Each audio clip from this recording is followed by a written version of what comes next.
And hello, YouTube. Sorry I've been away. Just December was a rough month. And I've missed so much stuff like Runaway, Star Wars, being my biggest regret that I've missed.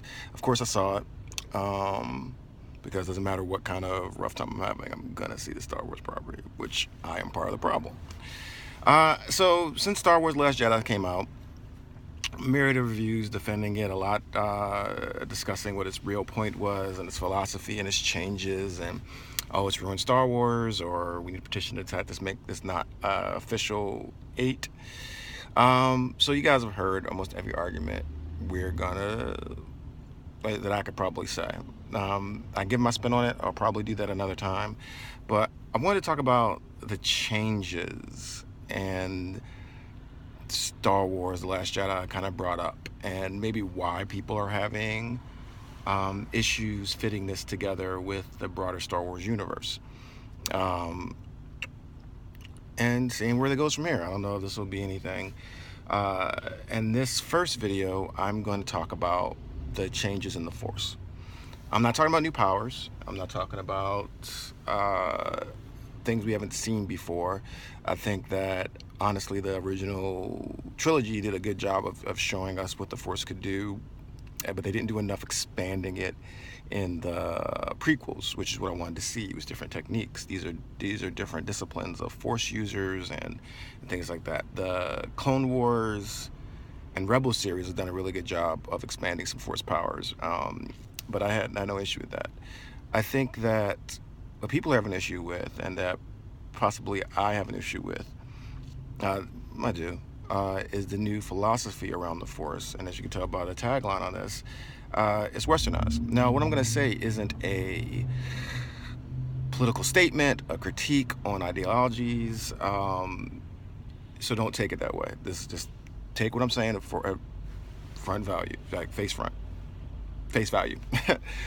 So, when I said Westernization of the Force in a couple of chat rooms, particularly those with Three Black Geeks, JVS, Earth2, Comic Cast, people ask me, what are you talking about? Like, oh, you're trying to get this thing. Look, so we have two different distinct philosophies of the Force. And if you want to, I'm not philosophy, we have two different versions of the Force and how the movies and shows represented this versus how this movie is represented it.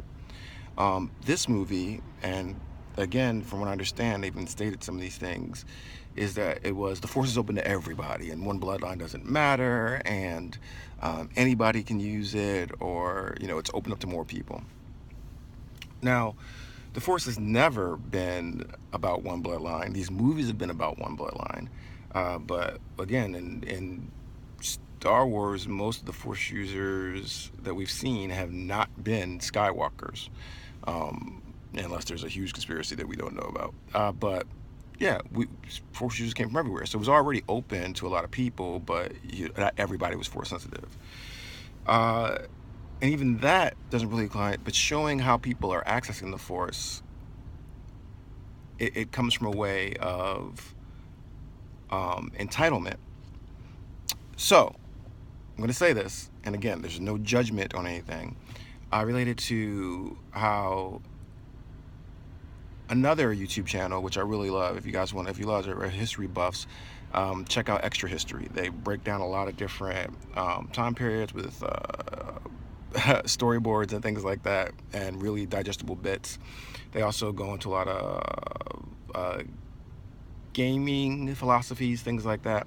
Check out Extra History. It's really great, really thorough. They even do a comment page about a comment video after every series about what they got wrong, which I think is amazing. But they did a very good video on why first-person shooters sprung up in America as opposed to other places else in the world, and how we still make more in America than any place else. Let's say Japan, for instance. And you're talking about how Americans view the gun and warfare versus other places like Japan. And it talked about how Japan, for instance, was a Shinto Buddhist culture that arose with a warrior culture before the advent of a gun, centuries before the advent of a gun.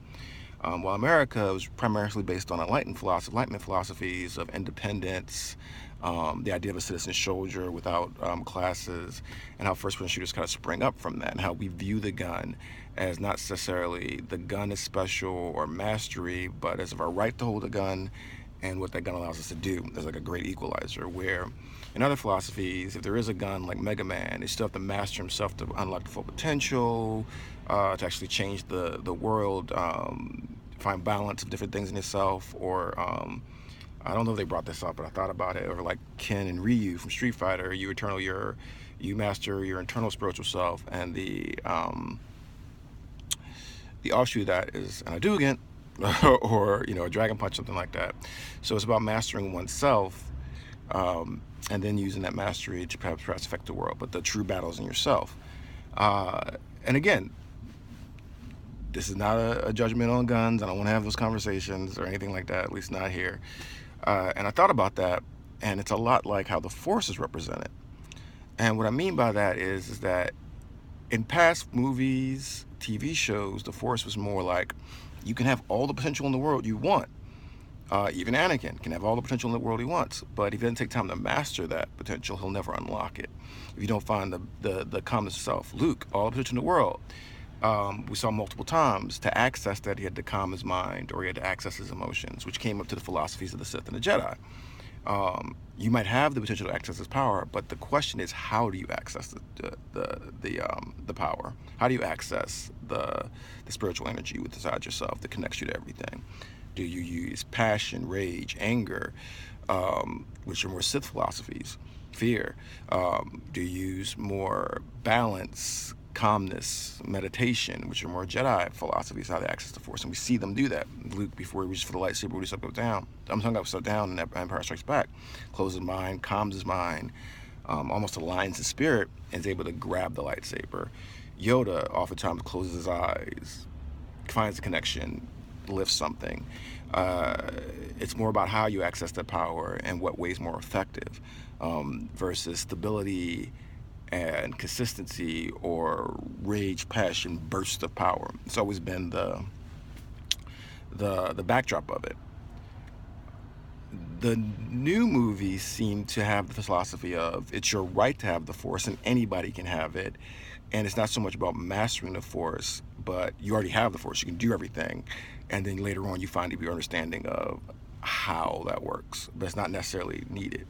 So you have one hand where we've been taught that the Force is there, but you must master yourself in some form, whatever that is, to access it. To now, where you have it, you can access it. You can do all these advanced techniques that were advanced techniques, but now what philosophy do you follow? And I think that's I think it's hard for a lot of people, fans for decades like myself, or even new fans, to line these up with what we learned before, because it throws a wrench in all the canon. And it feels like a disjointed universe, kind of like how I always felt about The Force Unleashed. I hoped all Jedi could do that and stuff in the prequels, but when you put this guy in, it kind of wrecks a lot of things. Yeah, so that's my point. That's my first thing I was going to talk about, was Force. Let me know if you want a more elaboration on this. Thank everybody that commented on my Ray Finn thing. When I got back, I saw that. Thanks a lot. Really appreciate you guys' feedback, even if you didn't agree with me. I'm going to talk more about Star Wars, break it down different sections that I think made it difficult for people to digest it, and what I hope to see more in the future. Anyway, guys, thanks for looking at this. And remember, it's okay to geek and drive. See ya.